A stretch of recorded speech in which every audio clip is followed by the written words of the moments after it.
Hai să vedem ce putem face atunci când ne simțim copleșite de mediul exterior în care ne aflăm și pe care începem să-l conștientizăm ca fiind din ce în ce mai diferit de natura noastră interioară, de esența sufletului nostru. Ce facem atunci când începem să percepem mediul ca fiind ceva atât de apăsător încât uităm de esența divină din sufletul nostru, uităm de puterea noastră interioară, uităm de sentimentele de fericire care ar trebui sau s-ar afla în mod natural în interior. Ce facem? Cum ne apărăm de tot ceea ce vine din exterior? Ideea numărul 1 ar fi să luăm puțin pauză de la tot ceea ce ne spune mintea, alertată de tot ce apare. Pentru că mintea, practic, ne oferă nu realitatea, nu ne oferă perspectiva a ceea ce suntem noi cu adevărat, ci ne oferă perspectiva întâmplărilor anterioare, a unui trecut în care noi eram un pas mai involuați decât suntem acum. Mintea nu poate să perceapă puterea interioară și nivelul de evoluție din care noi am putea să acționăm acum. Nu. Ea ne oferă pe tavă ceea ce ea știe, oferă lecții pe care încă nu le-am integrat, încă nu le-am învățat. Da? Ne aduce în prim plan acel copil care am fost noi cândva, care nu știam prea bine cum să reacționăm la mediu și care suferea din acest motiv și se simțea într-un anumit fel, neplăcut desigur. Asta ne aduce mintea și ori de câte ori apare un stimul negativ, ea îl percepe ca amenințător și ne spune: Doamne, ce mă fac acum? Uite ce mi-a spus. Asta înseamnă că e posibil să se întâmple evenimentul X foarte neplăcut, care mi s-a mai întâmplat și acum 5 ani, care mi s-a întâmplat și acum 20 de ani, sau cine știe când. Când eram oarecum cu garda jos, când eram luat pe surprindere, când poate nu aveam atât de multe cunoștințe cum le am acum, când poate eram mult mai slăbită emoțional, când poate, nu știu, nu eram pregătită să răspund la acele evenimente și mi-au produs suferință. Da? M-am lăsat cumva acaparată de acele evenimente. Asta ne aduce pe tavă mintea în momentele în care, aici și acum, primim o veste proastă sau un mesaj de disrespect sau ca pe o amenințare. Și știi ce? Realmente nimic nu este atât de amenințător așa cum o traduce mintea. Nimic nu este atât de amenințător. Deci, hai să lăsăm mintea deoparte. Hai să facem o pauză de la această minte dăm un pas în spate și să spunem: mulțumesc minte că mă ții în temă, că vrei să mă alertezi, să mă ții în siguranță, dar să știi că nu mă ajuns deloc. Nu mă ajuns deloc că mă agiți. Da.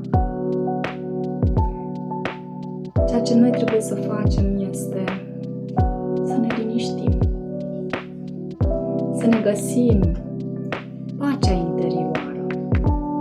Da, în mijlocul războiului. Da, trebuie să ne găsim pacea interioară. Cum altfel? Cum altfel să străbați acel război și să-l și câștigi cumva? Cum altfel să rămâi încă în viață, în putere și să nu fii distrus pur și simplu de ceea ce se întâmplă? Deci, te întorci în interiorul tău, îți pui mâinile pe inimă și cu ochii închiși te regăsești și spui: Doamne, sunt aici, eu cu mine și cu tine. Doamne, sunt aici. Asta trebuie să faci. Și când spui: Doamne, sunt aici, și respiri profund, nu ai cum să nu simți acea iubire, acea pace și acel sentiment de bucurie și de liniște și de siguranță că existi și că nu ești numai tu în această existență. Nu, niciodată nu ai fost singur. Dumnezeu care este în tine palpită, pulsează, se mișcă, vibrează și vibrează cu iubire. Vibrează viața. Viața dansează în sufletul tău. Și atunci când viața dansează în sufletul tău, tu învii. Înviezi. Tu îți iei de acolo sevă de energie. Îți iei putere de acolo. Și cu puterea aceea, nimic nu te mai poate speria. Nimic. Cu puterea aceea, nimic nu te poate zdruncina, nici cel mai mare uragan nu te mai poate zdruncina și destabiliza. Pentru că ești regăsit tu cu tine, nu mai ești pierdut. Te-ai regăsit tu cu tine. De fapt, realitatea nu este acel monstru pe care noi îl vedem în mintea noastră. În mintea noastră de copil. Nu. E doar o iluzie de care noi ne speriem ca un copil. Da. Și ne simțim atât de mici și de neputincioși. Și ne gândim: Doamne, ce o să mă fac? O să se termine cu mine, o să fiu distrusă, fără X și fără Y. Serios? Care sunt niște iluzii, doar niște percepții ale minții. Ale minții trecute, bineînțeles. Pentru că mintea din prezent ar trebui să fie conștiință. Conștiință de putere interioară.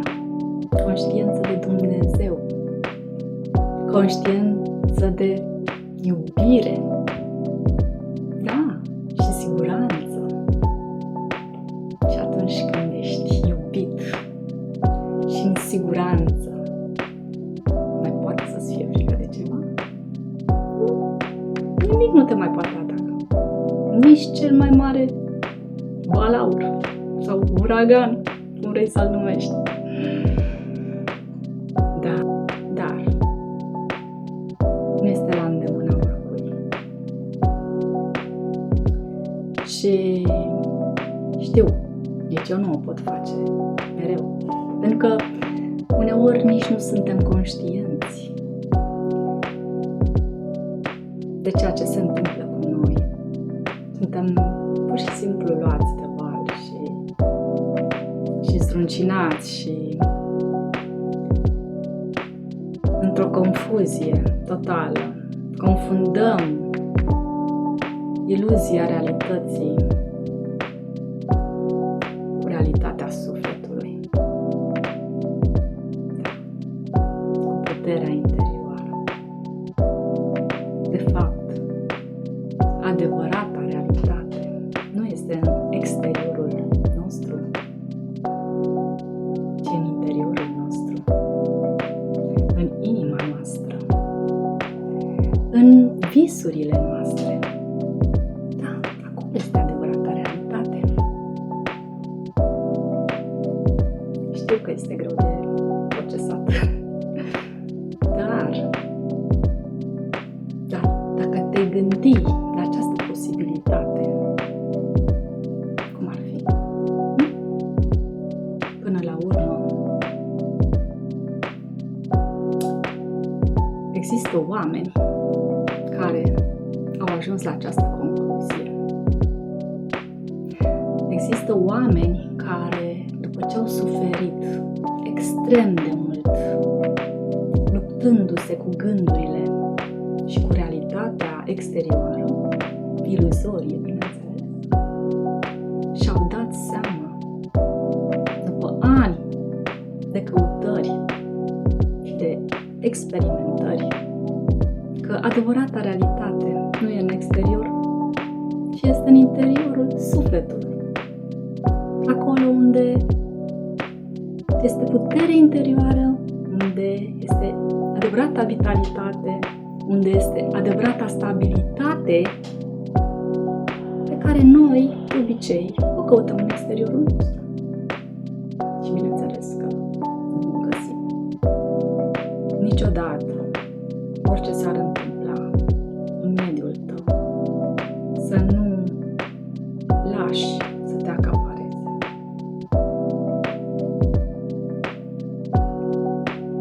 Pentru că nu există. E ca și cum te-ai uitat la un film. Da? La un film de groază. La un film tragic cu multe chestii. Ai văzut? Nu știu dacă ai experimentat vreodată chestia asta. Eu da. De câte ori, mă rog, am fost obligată prin anturaj să mă uit la un film de groază, pentru că eu de bunăvoie nu m-aș uita la așa ceva, dar după ce se termina filmul, am observat o anxietate teribilă vis-a-vis de lumea mea, realitatea mea, pe care eu o percepeam mult mai periculoasă. Doar pentru că mi-am intoxicat creierul cu niște scene de groază care sunt ireale. Fix așa se întâmplă și cu mintea noastră. Mintea noastră, copii fiind, experimentează niște scene de groază atunci când suntem mici. Pentru că suntem neputincioși, realmente realmente suntem neputincioși. Pentru că depinde de niște părinți, da? De niște oameni adulți care cred ei că sunt mult mai inteligenți decât noi și prin educația defectuoasă ne suprimă, ne copleșesc, fie cu cerințe, fie cu pedepse, fie cu tot felul de etichete care nu au nicio legătură cu adevărul despre cine suntem noi, da? Iar mintea aceea de copil vede lucrul ăsta ca fiind foarte dureros și nedrept. Se sperie, efectiv, se îngrozește. Se îngrozește atât de mult încât nu uită toată viața lui. Toată viața ei, ca minte, da? Acele scene. Iar omul le poartă ca un rucsac de la plin și greu toată viața lui. Și de aceea, orice mic inconvenient care apare din mediul exterior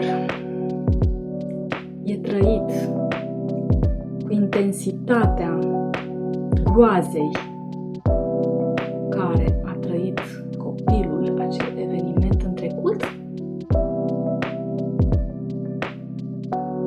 care poate eveniment nici acela din trecut nu era atât de mare, doar că era perceput ca fiind mare și îngrozitor. La fel cum e în filmele de groază, știi? Totul pare mult mai horror. E făcut să pară mult mai horror. Și am făcut această paralelă între filmul de groază și mintea copilului ca să-ți dai seama că percepția ta de acum asupra realității, cu cât tu o vezi mai horror, cu atât să te gândești că stai așa, ăsta e filmul de groază din mintea copilului. Nu este realitatea. Nu. Iar eu nu mai sunt atât de mic și neputincios, pentru că între timp am evoluat și mi-am dat seama că sunt o putere și am puterea de a spune nu atunci când e de spus nu, când sufletul meu vrea să spună nu, și am puterea de a alege din viața mea și altceva, poate un alt drum mai fericit pentru sufletul meu, știi? Da. Să nu-ți asculți mintea care spune că tu nu ești în stare. Nu este adevărat. Tu chiar ești în stare să faci asta, să știi. Da. Așa cum și eu sunt în stare.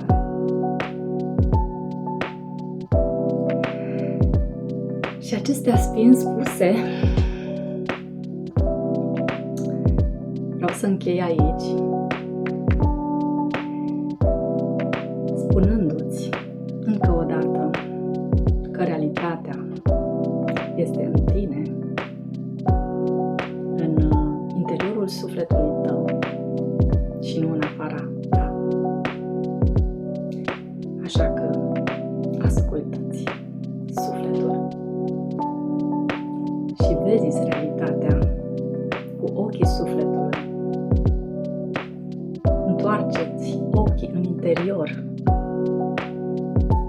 și percepe-te așa cum te-a făcut Dumnezeu, cum te-a lăsat Dumnezeu ca suflet divin, în toată splendoarea ta, în toată puterea ta, în toată măreția ta, și iubește această splendoare. Iubește-o și ai încredere în ea.